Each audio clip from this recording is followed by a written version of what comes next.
स्वामीनारायण अक्षरधाम मा दुर्गार प्लाइয়ের ওপর এই বিভিন্ন দেবদেবীর যে মূর্তি সে হাতিগুলো রয়েছে এগুলো কিন্তু পুরোটাই টপের যে অংশটা কিন্তু খুব সুন্দর করে বানানো, এটা মনে হয় একদম টপের অংশটা সাদা রঙের। কলকাতার দুর্গাপুজোর মানচিত্রে দুর্গাপুজোর মেগাস্টার যদি কিছু হয়ে থাকে তাহলে সেটা আমার মনে হয় শ্রীভূমি স্পোর্টিং ক্লাব।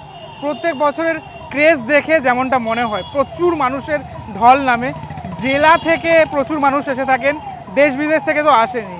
এই মুহূর্তে শ্রীভূমি স্পোর্টিং ক্লাবের একদম সামনে দাঁড়িয়ে রয়েছি আর মণ্ডপ কতদূর এগাল সেটা দেখার জন্য চলে এসেছি। একটা নতুন জিনিস দেখলাম, আমি তোমাদেরকে দেখাই। আমি সার্ভিস রোড থেকে এই দিকে অর্থাৎ শ্রীভূমি যাওয়ার এই পথে এইখানটাতে দাঁড়িয়ে রয়েছি। প্রত্যেক বছর দেখে থাকি শ্রীভূমির গেটটা তৈরি হয় সার্ভিস রোডের ওই দিকে, ওই অংশটাতে তৈরি হয়, কিন্তু এবার আমি দেখতে পাচ্ছি একটা পার্মানেন্ট কনস্ট্রাকশন। ঠিক আছে, টোটালটাই কিন্তু পার্মানেন্ট কনস্ট্রাকশন। এখানে সিমেন্ট টিমেন্ট দিয়ে পুরোপুরি এখানে লোহার টোটাল এই যে ব্যাপারটা আয়রনের পুরো একটা স্ট্রাকচার, সেই স্ট্রাকচারটাকে তৈরি করা হয়েছে এবং এই গায়ের মধ্যে, এই স্ট্রাকচারের গায়ের মধ্যে ফাইবারের যে ওয়ার্ক সেটাও হচ্ছে। টোটালটাই এখানে কিন্তু পার্মানেন্ট, যেটা দেখে মনে হচ্ছে। এই দিকেও এরকম লোহার যে বড় বড় যে স্ট্রাকচার সেটা কিন্তু রেডি হয়ে গেছে। মানে এবছরের দুর্গাপুজোতে, শ্রীভূমি দুর্গাপুজোতে আমার মনে হয় এই যে মন্দিরটি হচ্ছে, আমরা সবাই জানি যে আমেরিকার যে স্বামীনারায়ণ মন্দির, সেই স্বামীনারায়ণ মন্দিরের আদলে যে গেটটা হচ্ছে এটাই থেকে যাবে, আমার সেটাই মনে হচ্ছে।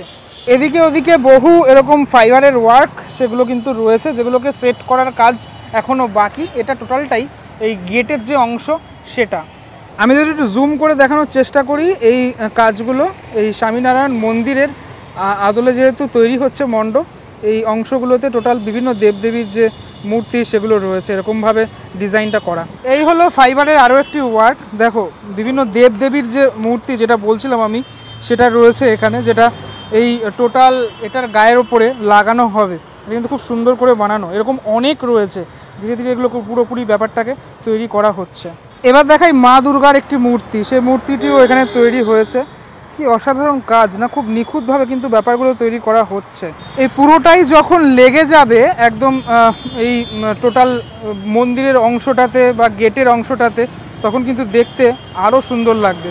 এবার চলো ধীরে ধীরে এগিয়ে যাওয়া যাক মণ্ডপের দিকে। এই সেই রাস্তা, আমরা সকলে জানি যে রাস্তাতে মানুষের ঢল নামে পুজোর সময়। পৌঁছে গেলাম শ্রীভূমি স্পোর্টিং ক্লাবের সামনে। এবছরের যে ব্যানার, সে ব্যানার আমি তোমাদেরকে দেখাই। শারদোৎসব 2025 শ্রীভূমি স্পোর্টিং ক্লাব শারদোৎসব কমিটি। এবছর কিন্তু এই প্রত্যেক বছর ওদের এবছর 53তম বর্ষ, প্রত্যেক বছর এই ছবিটা চেঞ্জ হয়। তো এই হলো তোমার ক্লাবটি, এবং ক্লাবের ঠিক পাশেই এই জায়গাটাতেই পুজোটা হয়ে থাকে। এই পুজো দেখতে আসতে গেলে নিয়ারেস্ট তোমার মেট্রো স্টেশন বেলগাছিয়া, আর নিয়ারেস্ট যদি তোমার লোকাল ট্রেনে আসো তাহলে বিধাননগর রোড আসতে হবে। বাস রুটে আসতে গেলে উল্টোডাঙ্গা নেবে, তোমরা ওখান থেকে হেঁটে আসতে পারবে। এবার তোমাদেরকে দেখাই মণ্ডপ কত দূর এগালো। প্রত্যেক বছর আলাদা আলাদা থিমের যে প্যান্ডেল, সে প্যান্ডেল আমরা দেখে থাকি। আমার মনে আছে বুর্জ খালিফা থেকে শুরু করে ডিজনিল্যান্ড, তারপরে আরও মানে বহু কিছু আমরা দেখেছি এখানে। পদ্মাবত থেকে শুরু করে আরও অনেক কিছু আমাদেরকে শ্রীভূমি উপহার দিয়েছে। ঠিক আছে, ভ্যাটিকান সিটি, আর কত নাম বলবো। এখানে কাজ চলছে ইতিমধ্যে, যারা শিল্পীরা কাজ করছেন তাদের যে অক্লান্ত পরিশ্রম, দিন দুপুর এক করে যে কাজ করা, সেটা করার পরেই তারপরে একটা মণ্ডপ একটা প্রকৃত রূপ পায়। সেই রূপ দেখার অপেক্ষাতেই আমরা রয়েছি। এই মণ্ডপের হাইট মোটামুটি বলা চলে 100 ফুট। এই 100 ফুট হাইট যে নিউ জার্সির স্বামীনারায়ণ অক্ষরধাম টেম্পল, সেটা এবছরের উপস্থাপনা শ্রীভূমি স্পোর্টিং ক্লাবের। ওদের প্যান্ডেল তো তৈরি হচ্ছেই, কিন্তু এইখানটাতে একটা অস্থায়ী এরকম জায়গা করা হয়েছে, একটা শেড মতো দেওয়া হয়েছে, যেখানটাতে প্রত্যেক বাড়ি দেখে থাকি এরকম একটা শেড করা হয়ে থাকে, যেখানে প্লাইয়ের যে কাজগুলো, সেই কাজগুলো হচ্ছে। আমি দেখতে পাচ্ছি যেটা এই দেখো মন্দিরের বিভিন্ন অংশ, বাইরের অংশ যেগুলো, সেগুলোকে তৈরি করা হচ্ছে। এরকম পিলারের যে অংশগুলো সেগুলোও পুরোপুরি এখানে বাটামের ওপর এরকম প্লাই মেরে মেরে ব্যাপারটাকে তৈরি করা হচ্ছে। এবং তার ওপর এই যে কলকাগুলো, এই কলকাগুলো লাগানোর ফলে বিষয়টা দাঁড়াচ্ছে খানিকটা ঠিক এরকম। আমি আরও সামনের দিকে এগিয়ে পুরো বিষয়টা দেখানোর চেষ্টা করব। এখনও বাঁশ কাটার যে কাজ সেটা কিন্তু চলছে। অনেক বাঁশ ইতিমধ্যে এখানে রাখা রয়েছে, আরও বিভিন্ন কাজে বাঁশগুলো ব্যবহার হবে। প্যান্ডেল এখানেই থাকে প্রত্যেকবার, দুই সাইডে এরকম ওদের যে প্যান্ডেলটা করা হয় প্রত্যেক বছর, সেটাকে সামঞ্জস্য রেখে এই অংশগুলোকেও সাজানো হয়। এবং এখানে ভিআইপি লাইন থাকে, একটা জেনারেলের লাইন থাকে, আর একটা সাইডে আরও একটা প্লেস থাকে, ঠিক আছে। তো মাঝখান থেকে জেনারেল যারা দর্শনার্থী, একদম সাধারণ আমাদের মতো দর্শনার্থী, তারা আমরা প্রবেশ করি। এবং মেন যে গেটটা সেটা অনেকটাই বড় থাকে। ফুল মণ্ডপটা এখান থেকে দেখানো ঠিক সম্ভব হচ্ছে না, তার কারণ এই জায়গাটা যেহেতু রয়েছে। আমি এখান থেকেই দেখাই, বাঁশের স্ট্রাকচার অনেক দূর উঠে গেছে, বাঁশের যে খটখট শব্দ সেটাও তোমরা হয়তো ব্যাকগ্রাউন্ডে শুনতে পাচ্ছ কিছুটা। আমি খুঁটি পুজোর পর আবারও আসলাম, মানে প্রথমবার আসলাম খুঁটি পুজোর পর, কেননা মণ্ডপ একটা অংশে না গেলে না ঠিক দেখাতে ইচ্ছে করে না, আমারও নিজের যে ফিলটুকু সেটা আমিও কেমন যেন পাই না। এখানে এই যে নিচের অংশের থেকে উপরে ওঠার যে কাজটা সেটা হচ্ছে পুরোপুরি, এটা কিন্তু প্লাইয়ের ওপর এরকমভাবে ডিজাইনগুলো লাগানো হয়েছে, এইভাবে টোটালটাই উঠে যাবে একদম ওপরের অংশটাতে, ঠিক যেরকমটা স্বামীনারায়ণ মন্দির ঠিক সেরকমভাবেই পুরোপুরি উঠবে, তার কারণ দেখেই তোমরা সেটা বুঝতে পারছো। আস্তে আস্তে আমি মেন গেটের সামনেটাতে চলে আসলাম, একটুখানি দেখাই মেন গেটের এখান থেকে। দেখো ওপরে এখনও যারা শিল্পীরা তারা কিন্তু কাজ করছেন, ওপরের অংশটাতে বাঁশগুলোকে পেটানোর কাজ চলছে। এখানে দেখো ছোটো ছোটো যে হাতিগুলো রয়েছে, এগুলো কিন্তু পুরোটাই তোমার ওই ফাইবারের কাজগুলো, এগুলোকে ধীরে ধীরে তৈরি করে এরকম করে লাগানো হয়েছে। আর তারপরে ফোমের কাজ আছে, নিচের ওরকম ফাইবারের কাজ আছে, অনেক এরকম ধরনের কাজ রয়েছে। এবং টোটালটা তৈরি করতে আরও তো বেশ কিছুটা সময় লাগবে। আমরা জানি যে কলকাতায় বৃষ্টি হচ্ছিল বেশ কিছুদিন ধরে, এখানটা এই যে গেটটা তৈরি করা থাকে, এটা হচ্ছে ভিআইপি এন্ট্রি থাকে প্রত্যেকবার। দেখো কতটা উঁচু, দেখেছো 100 ফুট উঁচু, অনেকটা উঁচু। এদিক থেকে ব্যাপারটা কিন্তু খানিকটা বোঝা যাচ্ছে এবং অনেকটা পরিষ্কার। এই টোটাল যে কাজগুলো পুরো অংশ এরকম প্লাইয়ের কাজ ধীরে ধীরে উঠে যাবে। ভিতরেও আমি দেখতে পাচ্ছি এরকম বেশ কিছু কাজ করে রাখা হয়েছে, তার কারণ বৃষ্টি জল পড়লে এগুলো ফুলে যায়, সেটার কারণের জন্যই। দেখো এখানে টপের যে অংশটা সেটা তৈরি করা হচ্ছে। এটা এই স্বামীনারায়ণ মন্দির, যদি তুমি গুগলে সার্চ করো অক্ষরধাম স্বামীনারায়ণ টেম্পল, যেটা নিউ জার্সিতে অবস্থিত, মানে বাইরের সবথেকে বড় যে হিন্দু মন্দির, সেটা কিন্তু তার মধ্যে কিন্তু এরকম ধরনের অনেক যে ব্যাপারগুলো সেগুলো কিন্তু রয়েছে, এরকম টিলার মতো অংশ, সেগুলোকেই এখানে তৈরি করা হচ্ছে। এখানে মাপ দেওয়া হচ্ছে, তৈরি হচ্ছে, এই জিনিসগুলোই ধীরে ধীরে এইভাবে রেডি হচ্ছে।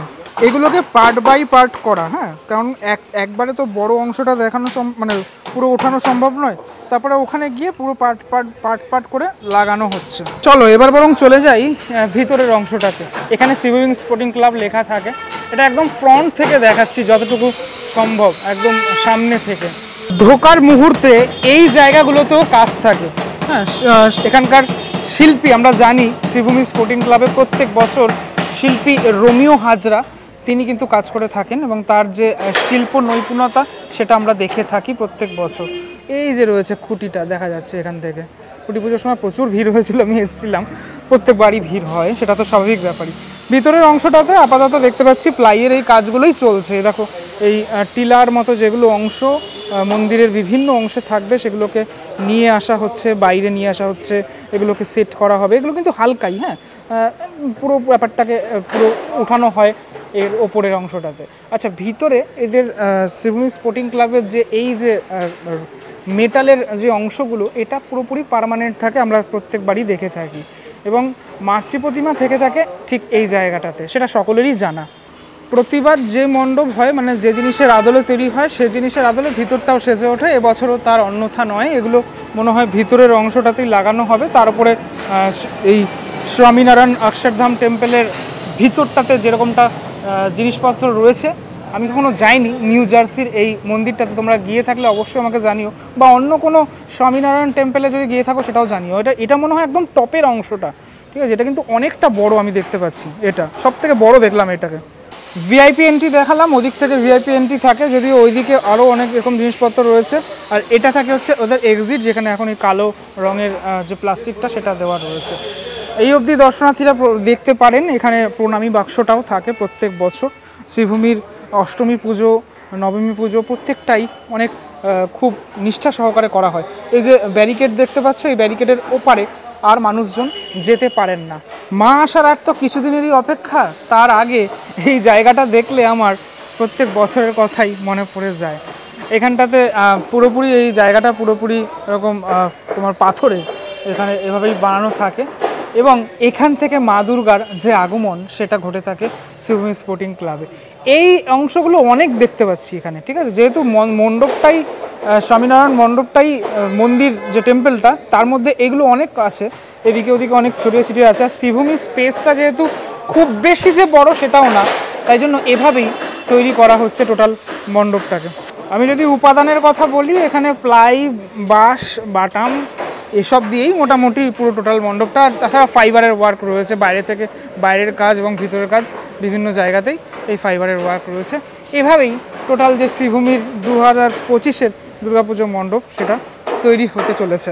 শ্রীভূমির মণ্ডপের একদম টপে একটা খুব সুন্দর ঝাড় থাকে, এবারও আমরা সেটাই হয়তো দেখতে পারবো, সেই ঝাড় দেখতে পারবো। একটু এদিকটাতে চলে আসলাম, এদিকটাতে দেখানোর চেষ্টা করি তোমাদেরকে। এইগুলো এখনও লাগানো হয়নি, হ্যাঁ, এগুলো বড় বড় সব অংশগুলোকে রেডি করে রাখা। আর এদিকে কাপড়ের যে কাজ, সে কাপড়ের কাজ হচ্ছে।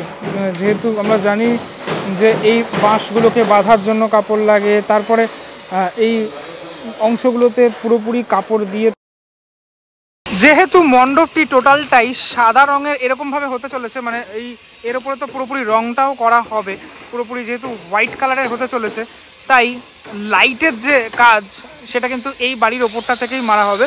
কারণ লাইট প্রত্যেকবার আমরা জানি ওখান থেকেই টোটাল মণ্ডপের ওপরে ফেলা হয়। এবছর দেখা যাক কোনো লেজার কিছু লাইটের ব্যবহার হয় নাকি। এখান থেকে শ্রীভূমি স্পোর্টিং ক্লাবের মণ্ডপটা অনেকাংশে মানে দেখা যাচ্ছে, যেহেতু এটা খানিকটা রয়েছে, তো তাই আমি এখন ফ্রন্টটা পাচ্ছিলাম না। এরকম একটা পজিশন থেকে আমি পুরোটা দেখাতে পাচ্ছি খানিকটা। এই ভিডিওটার মধ্যে কিছুটা দেখানোর চেষ্টা করলাম শ্রীভূমি স্পোর্টিং ক্লাবের 2025-এর মণ্ডপ এখনো অবধি কতটা রেডি হয়েছে সেটা। পরবর্তী ব্লগে দেখা হচ্ছে খুব শীঘ্রই, ততক্ষণের জন্য বিরতি নেব। ভালো থাকবেন সবাই।